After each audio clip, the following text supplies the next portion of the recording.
ভাই বোন সহ পরিবারের সদস্যরা এখানে উপস্থিত হয়েছে।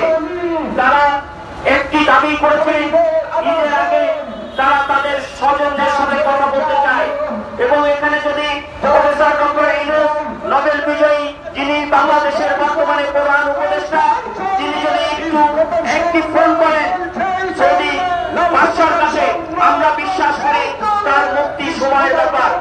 আমরা আশা করব আমাদের সম্মানিত মাননীয় প্রধান উপদেষ্টা সৌদি বাদশার কাছে আমাদের এই কর্মসূচি খবর শোনার পর করে তিনি ফোন করবেন। ইনশাআল্লাহ আমরা ঈদের আগেই আমাদের স্বজনদেরকে নিয়ে ঈদ করতে চাই। আপনারা কি ঈদের আগে ঈদ করতে চান না? সবাই বলেন চান কিনা? আমরা আমাদের এই স্বজনদেরকে নিয়ে ঈদ করতে চাই। আপনারা জানেন, ইতিমধ্যে আপনারা গতকালকে সংবাদ সম্মেলনের আপনারা শুনেছেন যে এই প্রান্তনে অনেকের বাবা মারা গেছে, সে খবর পর্যন্ত এখনো তার পায়নি।